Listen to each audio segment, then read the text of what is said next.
طلة اللي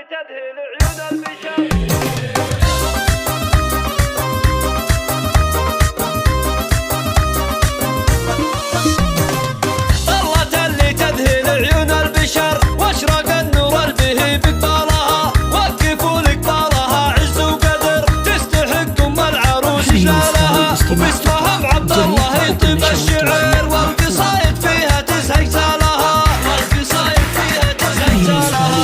فاطمة الشموخ المعتبر، صيتها طيب وطيب فالها، الاصيله اللي لها السيره عطر، والعظيم الوافيه بخصالها، العتيب يا فخر كل البشر، العريب النادرة بجالها، العريب النادرة بجالها.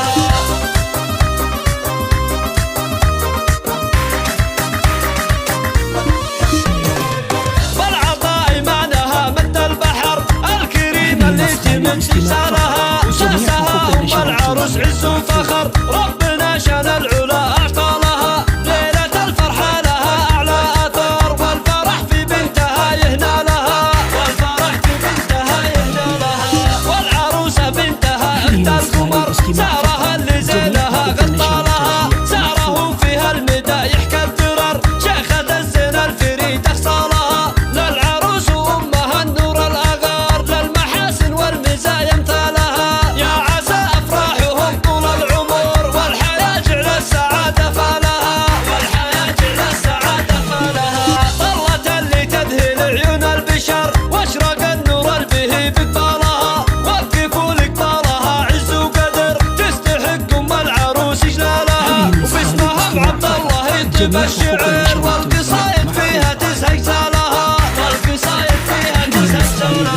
فاطمة الشموخ المعتبر، صيتها طيب وطيب فالها، الاصيله اللي لها السيره عطر، والعظيم الوافيه بخصالها، العتيب يا فخر كل البشر، العريف النادره بجالها، العريف النادره بجالها.